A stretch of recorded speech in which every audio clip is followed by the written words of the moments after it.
नमस्कार। आप देख रहे हैं अपना आंदोलन यूट्यूब चैनल। पूरे देश में लोकसभा का चुनाव चल रहा है और पूरे देश में इस देश के भविष्य को तय करने की कवायद हो रही है और पूरी कोशिश है कि कैसे ये देश आगे बढ़ेगा। हम एक महत्वपूर्ण विषय पर आज आपसे बात कर रहे हैं। जब पूरे देश में विकास की बात हो रही है, जब पूरे देश में भविष्य की बात हो रही है, उस दौर में हमारे देश के नौजवानों की बुरी हालात क्यों है? क्यों कर रहे हैं नौजवान आत्महत्या और क्यों लगातार बढ़ रही है नौजवानों में आत्महत्या की प्रवृत्ति? हम अगर देखें तो पिछले दिनों इलाहाबाद के अंदर ही लगभग रोज 1 या 2 आत्महत्याएं हो रही हैं और वो विचलित कर रही हैं। हम इस पूरे मसले पर आपको जानकारी देना चाहते हैं कि आज जो हालात हैं वो पूरे देश में इसी तरह के बने हुए हैं।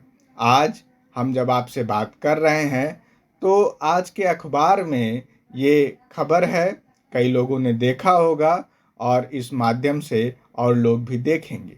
एक नौजवान जो अपने दोस्त की बाइक लेके ये बात कहते हुए निकलता है कि हम कुछ काम करने जा रहे हैं और वो जाता है तो ट्रेन के सामने कूदकर, किस ट्रेन के सामने?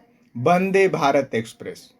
माने वंदे भारत एक्सप्रेस का नाम इसलिए भी, ये हमारे देश में विकास का एक मॉडल है, एक सूचना है कि हमारे देश में विकास हो रहा है और ट्रेनें रफ्तार पकड़ रही हैं। लेकिन ट्रेनें रफ्तार तो पकड़ रही हैं, उसके नीचे नौजवानों के आने की रफ्तार वो कम नहीं है।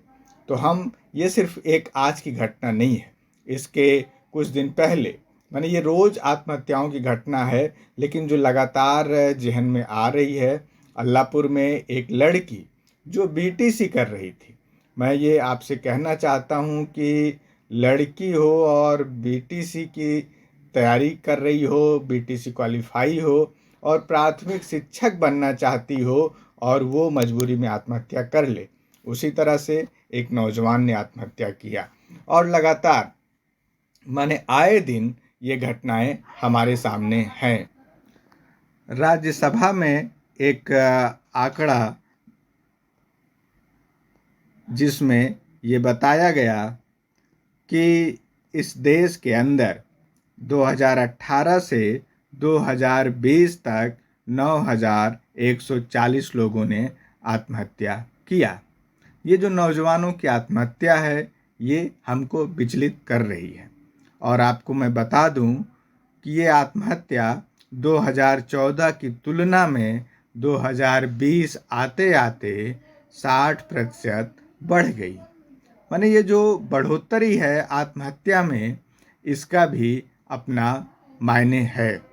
तब हम इस लोकसभा चुनाव में जब इस देश के अंदर विकास की बातें हो रही हैं, तमाम पार्टियां चिंतित हैं और उस दौर में हम ये आपसे कहना चाहते हैं कि पूरे देश के भविष्य के सामने जो चुनौती है इसके बारे में भी सोचा जाना चाहिए।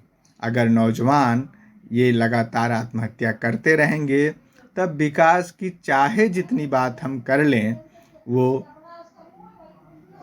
विकास की चाहे जितनी बातें हम कर लें वो कोई विकास नहीं होगा। तो मुझे जो बात आपसे कहना है, इस देश के अंदर, इस प्रदेश के अंदर जब हमारा देश सबसे ज़्यादा नौजवान आबादी का देश है, उसी दौर में हमारे नौजवान सबसे ज़्यादा आत्महत्या कर रहे हैं। और इस पूरे परिदृश्य को अगर समझना हो, अगर देखना हो तो हर घर में आज हताशा, निराशा काफ़ी तेज़ी से बढ़ रही है। तो इस दौर में जो हमारी उम्मीदें हैं, जो हमारी आकांक्षाएं हैं, वो तो बढ़ रही हैं लेकिन वो पूरा होते हुए दिख नहीं रही हैं। और ये वो दौर है जब 2014 में प्रधानमंत्री नरेंद्र मोदी भाजपा की पूर्ण बहुमत की सरकार आई। 14 के बाद 19 में भी पूर्ण बहुमत की सरकार आई। बड़ी बड़ी बातें कही गई लेकिन सच्चाई इसके उलट है। तो इस लोकसभा चुनाव में हम ये ज़रूर कहना चाहते हैं कि जो सरकार नौजवानों में उत्साह नहीं भर पा रही है, जो सरकार नौजवानों में भरोसा नहीं भर पा रही है और आने वाले दिनों में जो भविष्य को लेके अनिश्चितता बढ़ती जा रही है कि हमारे भविष्य में क्या होगा, तब ऐसे दौर में अगर हम लोकसभा चुनाव के दौरान बात कर रहे हैं और लगातार आत्महत्याओं की घटनाएं दिख रही है, तो हमको सोचना पड़ेगा। सरकार आती रहेगी, जाती रहेगी, लेकिन इन सवालों पर नौजवानों को और ख़ास तौर पे पूरे परिवार को सोचना पड़ेगा। और ये घटनाएं क्यों बढ़ रही हैं, इसके पीछे की वजह क्या है? वजह तमाम हो सकती हैं, अलग अलग कारण हो सकते हैं, लेकिन एक बात तो साफ है कि हम किसी भी एकमात्र कारण के चलते जीना नहीं चाहते। तो ये नौजवानों में जो हताशा निराशा घर कर गई है और जिसके चलते अब उनके पास जीवन जीने का एक छोटी उम्मीद भी बाकी नहीं है। इस उम्मीद को ख़त्म कर देने में अगर किसी ने बड़ी भूमिका अदा की है, तो हम जानते हैं कि विकास के नाम पे जो ढिढोरा पीटा गया है, जो 2 करोड़ रोजगार का दावा किया गया है, जो नौजवानों को तमाम बातें कही गई कि हाँ नौजवानों को रोजगार है और हम ये आंकड़े प्रस्तुत कर रहे हैं, ये लाखों लाख नौकरियां दी जा रही हैं, और उसके बावजूद जब लगता है कि भाई इतना विकास हो रहा है, इतने रोजगार मिल रहे हैं और इतनी प्रगति है, तब भी हम कुछ नहीं कर पा रहे हैं, माँ बाप के सपनों को आगे नहीं बढ़ा पा रहे हैं, तब लगता है कि जीवन जीना दुश्वार हो जा रहा है और ये प्रवृत्ति बढ़ती जा रही है। तो हम इस पूरी परिघटना को अगर समझें, अगर देखें, तो एक बात बहुत साफ है, इसमें पूरी तरह से हमारी सरकारें फेल हैं और इसके साथ ही साथ समाज भी ऐसा बनता जा रहा है जहाँ पर नौजवानों को जीने के लिए एक किरण दिखाई नहीं देती। तब हम ये समझते हैं कि आज आत्महत्या जैसे महत्वपूर्ण विषय पर बात करना चाहिए, सोचना चाहिए और समझना चाहिए इससे हम कैसे निजात पा सकते हैं।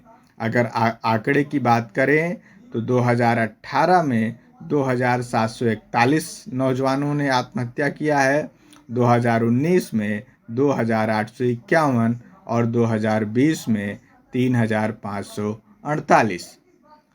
और ये आकलन ज़्यादा बेरोजगारी की वजह से है, और बेरोजगारी को अगर हम छोड़ दें तो ये संख्या और भयावह हो जाएगी और बड़ी हो जाएगी। तो चुनौती आज हमारे सामने बड़ी है और हम इतना ही कहेंगे कि बेरोजगारी न सिर्फ नौजवानों की आत्महत्या के लिए जिम्मेदार है, बल्कि इस बेरोजगारी की वजह से इस देश में जो काम हो सकता था, जो ऊर्जा इस देश के विकास में लग सकती थी, जो प्रतिभा दर दर ठोकरें खाने को मजबूर है, वही इस देश के भविष्य को बनाने के लिए काम आती।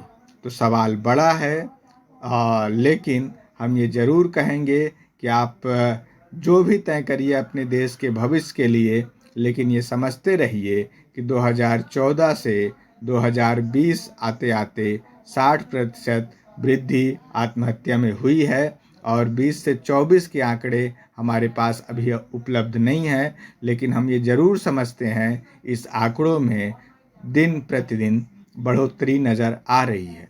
तो आप समझिए कि अपनी रिस्पॉन्सिबिलिटी अदा करिए और ये जो रोज़गार को ख़त्म कर देने का पूरा माहौल बना है, पूरे देश में जो निजीकरण का पूरा खेल चल रहा है, जिससे नौजवान लगातार मायूस है और आत्महत्या की दिशा में बढ़ रहा है।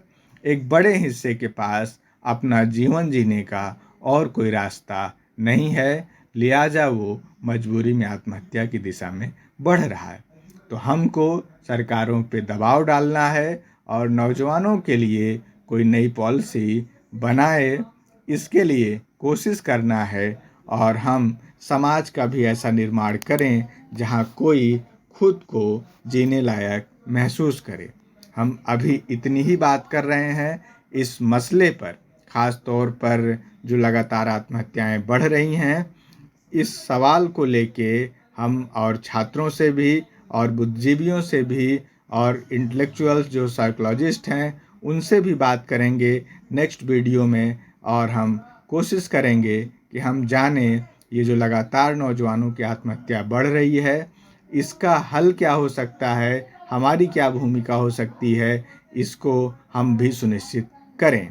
आपका कोई सुझाव हो, इस सवाल पे आपकी कोई बात हो, कोई प्रतिक्रिया हो, आप ज़रूर कमेंट करें ताकि इस बढ़ती आत्महत्या के खिलाफ हम कोई कारगर कदम उठा सकें। इतनी ही बात के साथ, अगर आपको ये सवाल जब लोकसभा का चुनाव चल रहा हो, जब सिर्फ जीत और हार की पूरी तैयारी हो, जहां नौजवानों की आत्महत्या गुम कर दी जा रही हो, सिर्फ खबर बन रही हो, अगर ये लगता है कि ये और लोगों को ये बात पहुंचनी चाहिए, लोगों तक ये बात जानी चाहिए, इस वीडियो को लाइक करिएगा, शेयर करिएगा, चैनल को सब्सक्राइब करिएगा ताकि अपनी लड़ाई नौजवानों की आगे बढ़ सके और एक बेहतर समाज का निर्माण हो सके। बहुत बहुत शुक्रिया, धन्यवाद।